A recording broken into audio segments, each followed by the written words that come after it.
왠지 그것을 보았던 것일까? 그렇지 않습니다. 천만의 말씀이죠. 사실은 사도 바울조차도 자기의 죄성에 대해서 그가 알아야 될 만큼 깊이 알지는 못했습니다. 빙산의 그야말로 일각을 본 것이고, 빙산의 일각을 보고 나서 그는 몸소리치고 무서워하고 고민하고 괴로워했습니다. 그런 거예요. 여러분, 사람이요 자신의 죄성을 조금 보고 나면 충격을 받고 어떤 사람은 너무나도 놀라게 됩니다. 근데 사실은 그것도 빙산의 일각을 본 그 정도에 불과합니다. 그걸 우리가 어떻게 알 수 있습니까? 바로 의사의 처방을 통해서 알 수 있는 거예요. 맞잖아. 하나님의 처방을 통해서 우리는 이걸 알 수 있습니다. 여러분, 하나님의 처방은 엄청나게 심각한 것이었습니다. 하나님은 두 번 딴 얘기 아니하시고 온 우주의 주인 되신 하나님의 아들 자신이 역사 속에 인간과 의논도 하지 아니하시고 직접 찾아오셨습니다. 그리고 다른 해결책을 단 한 가지도 제시를 하지 않았습니다. 우주의 창조주께서 여자의 몸속에 직접 찾아오셨습니다. 근데 더 놀라운 것은 이 창조주께서 피와 물을 다 쏟으시고 직접 저주를 받아서 죽는 것입니다. 직접 와서 죽어. 여러분, 하나님은 다른 처방을 하지 아니하시고 인간의 죄를 치료하기 위해서 이 한 가지의 방법을 주셨어요. 여러분, 이것이 말씀하시는 것이 무엇입니까? 마태복음 1장, 오늘 성경이 우리에게 말씀하는 것이 뭐예요? 인간은 단순히 죄인이다. 인간은 실수하는 죄인이다. 주여, 우린 연약합니다. 그런 정도로 우리에게 말하지 않습니다. 만약 그렇게 생각한다면 우리는 이 창조주의 이 손길을 전혀 이해하지 못한 것입니다. 그렇게 생각하면 그건 인간의 상태를 너무나도 수박 겉핥기로 그냥 그렇게 본 거예요. 마태서도는 여러분 우리에게 뭐라고 말씀합니까? 창조주께서 여자 몸속에 잉태되는 우주가 10번 뒤집어진 것보다도 훨씬 엄청난 이 일이 일어나야만 되는 그 정도로 이 일이 사람이 상상도 할 수 없는 그 정도로 그만큼이나 인간의 죄의 문제는 심각하다고 우리에게 말씀하고 있습니다. 여러분, 마태는 이 이야기를 우리에게 지금 하고 있고 서두부터 오늘 우리는 이 생각을 해야만 하는 것이죠. 마태 사도가 가장 먼저 말한 것 이것입니다. 왕이 오신 목적을 생각하면서 여러분, 인간의 죄 문제를 그냥 휘파람 불듯이 휙 하고 그냥 지나갈 수 없습니다. 왜 그렇습니까? 70억짜리 연주는 호기심 때문이었지만 성령 잉태 사건은 다른 목적이 있었습니다. 우리의 죄 때문에 일어난 사건입니다. 내 죄 때문에. 여러분, 오늘 보면 21절 보면 자기 백성을 그들의 죄에서 구원할 자라 이래 되어 있지. 여기서 그들의 죄에서 구원한다. 이 아주 묘한 표현입니다. 여러분, 이거는 더 정확하게 표현하면 그들의 죄의 세력에서 구원한다 그 말입니다. 저희 죄의 세력에서 구원한다. 여기서 깨어있는 자들은 기억하기 바랍니다. 인간은 죄의 세력 안에 완전히 갇혀있다는, 태어나면서부터 죄의 세력 안에 그냥 완전히 갇혀있어요. 그럼 이게 도대체 뭔 말입니까? 죄의 세력 안에 갇혀있다는 게 도대체 무슨 말입니까? 쉽게 설명하면 여러분, 물고기 한번 생각해보세요. 물고기는 태어나면서부터 어디서 태어나? 물속에서 태어나. 맞아? 아래서 태어나? 물속에서 태어나잖아. 맞아요? 그리고 한평생 어디서 살아요? 물속에서 삽니다. 그리고 물속에서 죽습니다. 근데 물고기가 주장하는 게 뭔가 하면 나는 물의 세력하고 아무런 상관이 없습니다. 나는 물의 세력과 아무 상관이 없다는 것입니다. 물과 아무 상관없이 살 수 있다는 것입니다. 여러분, 그게 뭡니까? 그게 어이없는 물고기죠. 맞아요? 완전 정신 나간 물고기죠. 물고기가 물의 세력 안에 있는 것처럼 인간이 죄의 세력 안에서 태어났다는 것은 여러분 이런 것입니다. 죄의 세력 안에서 태어나서 살아요. 그리고 죄의 세력 속에서 죽습니다. 그러면서 더 기가 막히는 것은 자기가 죄의 물속 안에 있다는 그것조차도 알지 못합니다. 하나님 없이 태어납니다. 그리고 하나님 없이 삽니다. 하나님 없이 죽습니다. 근데 여기서 아무리 발버둥을 쳐도 인간은 죄에서 자유로울 수가 없습니다. 여러분, 물고기가 아무리 발버둥을 쳐도 물 밖으로 나오는 것이 불가능한 것과 똑같아요. 네? 자유로울 수가 없어요. 그래서 여러분, 인간은 하나님이 건져내지 않으면 하나님 없이 자기 고집대로 살면서 끝까지 그 고집대로 밀고 가다가 결국은 영원한 멸망입니다. 여기에서 빠져나갈 수 있는 사람이 저를 포함해서 너무너무 착해 보이는 사람 포함해서 유명한 성인들 다 포함해서 목사님들 다 포함해서 한 사람도 없습니다. 없어요. 여러분, 인간이 죄의 세력 안에 있는 이 모습을 잘 보여주는 예가 제가 보기에는 이 에스키모인들의 사냥 이야기에서 아주 잘 발견할 수 있어요. 죄의 세력 안에 있다는 것이 도대체 뭐냐? 에스키모인들이 추운 지방에서 그 늑대 잡는 아주 독특한 방법 알잖아요. 알 목사님한테 들은 적 있죠? 그지? 어떻게 해요? 늑대 잡기 위해서 날카로운 칼에다가 늑대가 제일 좋아하는 돼지 피 그 칼 위에다 발라요. 그거 바르면 워낙에 춥기 때문에 어떻게 돼? 피가 얼어 바로. 그럼 또 발라. 그럼 돼지 피가 점점 두꺼워지면 이걸 반복하면 어떻게 돼? 아주 날카로운 칼 위에 이 돼지 피 아이스바처럼 이렇게 얼어붙는 거예요. 그죠? 수박 맛바처럼 이렇게. 이걸 갖다가 어떻게 해요? 늑대 다니는 길목에다가 위로 이렇게 꽂아놔요. 그럼 어떻게 되냐면 늑대들이 그 돼지 피 아이스바를 핥아 먹어요. 계속 핥아 먹으면 어떻게 되느냐? 혀가 점점 차가워지겠죠. 얼어있으니까. 혀가 점점 차가워지고 점점 혀의 감각을 잃어버립니다. 나중에는 그 늑대의 혀가 날카로운 칼날에 접촉을 하게 되는데 접촉을 해서 늑대의 혀에서 이 피가 나와도 늑대는 감각이 전혀 없습니다. 그래서 죽어라고 핥아먹습니다. 나중에 핥아먹는 것은 이 돼지 피가 아니고 자기 피를 핥아먹는 거예요. 그러다가 어느 순간에 쓰러집니다. 이게 늑대 사냥법입니다. 여러분, 죄의 세력 안에서 인간이 망하는 모습은 여러분 이와 똑같습니다. 하나님이 건져내지 않으면 사람들은 이렇게 살게 되게 되는 거예요. 여러분, 인간은 하나님 없이 자기 고집대로 죽어라고 달립니다. 그 죽을 때까지 하나님을 인정하지 않습니다. 그런데 하나님 없이 달린 결과가 뭡니까? 평안이 없습니다. 인생에 평안이 없습니다. 여러분, 하나님 없이 교회 일을 해도 평안이 없습니다. 근데 이미 거기에 취해 있어가지고 그 고통에 대한 감각이 어떻게 없어지는 것이에요. 감각이 없어집니다. 너무 슬픕니다. 자기 영혼의 피가 지금 흘러내리고 있는데 그 감각이 없습니다. 자기 살을 깎아 먹으면서 결국은 그렇게 쓰러져요. 여러분, 죄의 세력 안에 있는 인간은 이 늑대처럼 죽어갑니다.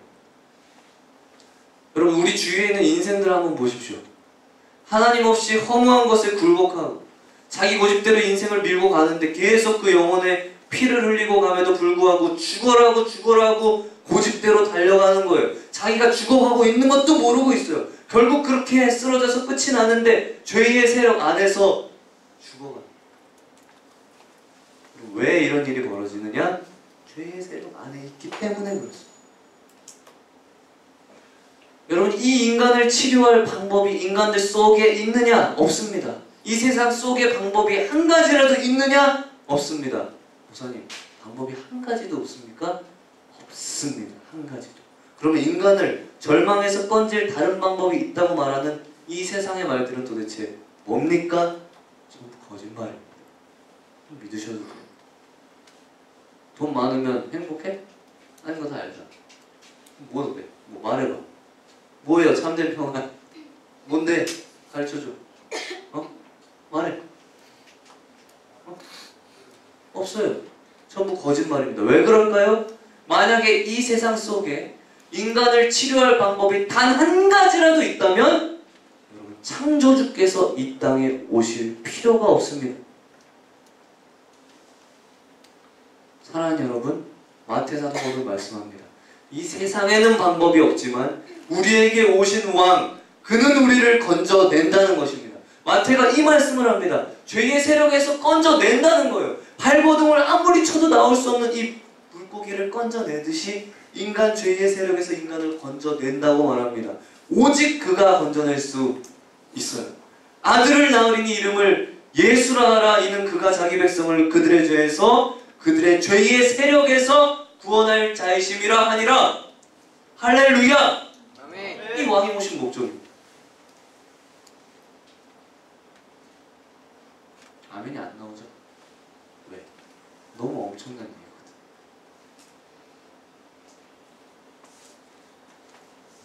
근데 이게 목적이에요. 여러분, 왕께서 호기심 때문에 70억짜리 연주를 한 것이 아닙니다. 그가 여자의 몸에서 잉태된 이 엄청난 연주를 하신 것은 한 가지 목적이 있기 때문에 하신 거예요. 그 백성들을 건져내기 위해서, 죽음에서 건져내기 위해서, 허무한 인생 가운데에서 건져내기 위해서, 우리의 고집에서 건져내기 위해서, 죄의 세력에서 건져내기 위해서. 내 그 죄 알잖아. 나만 아는 왕이 오신 목적입니다.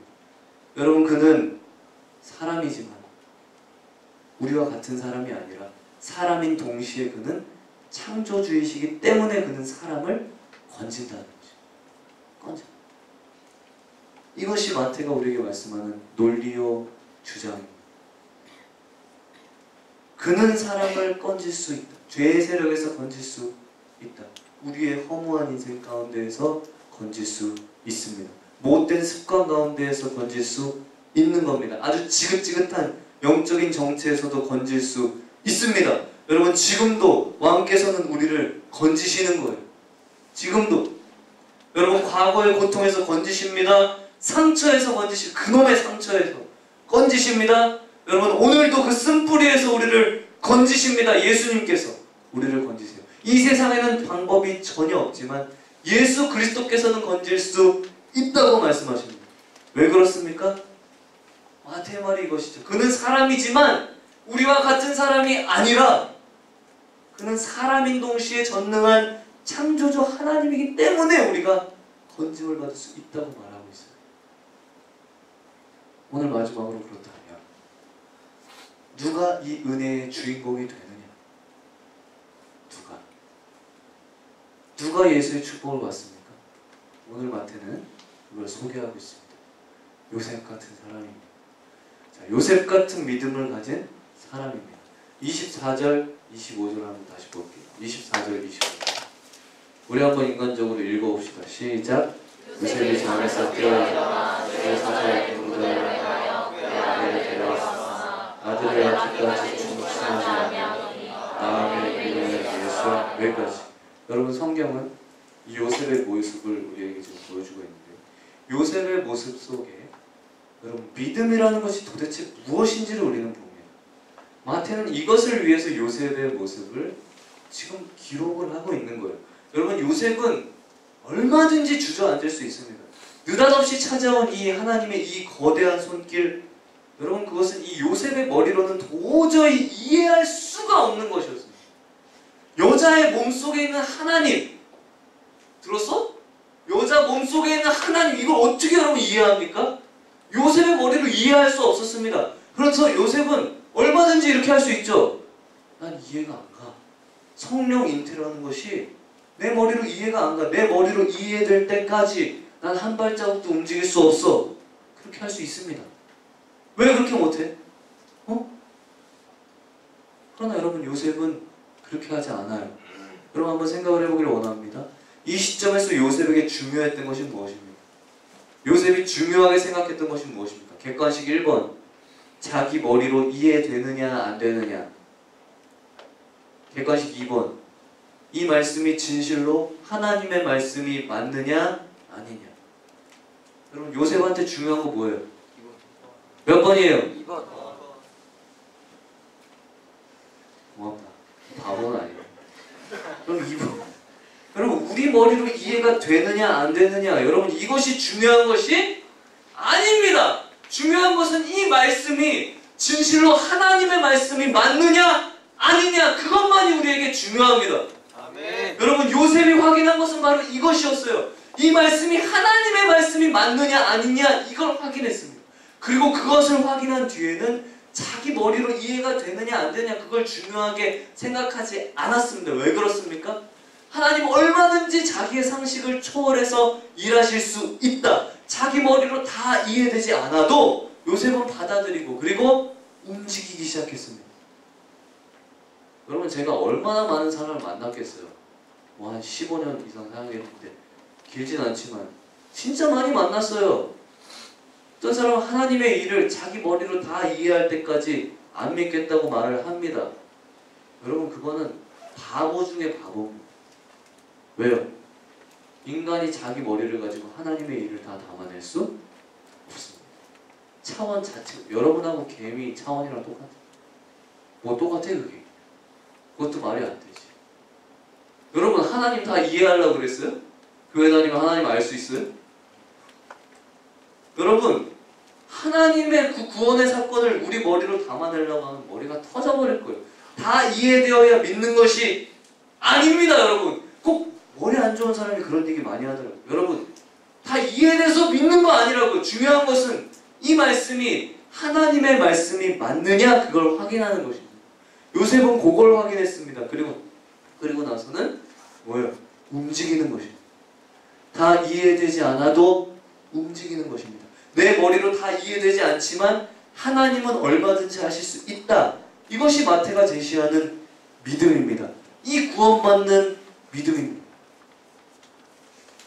여러분 우리는 분명한 하나님 말씀을 들어야죠. 이것이 하나님 말씀인지 아닌지도 모르면서 덮어놓고 믿는 걸 뭐라 그래요? 맹신이라 그럽니다. 어려운 말로. 그러나 우리는 그렇게 하지 않습니다.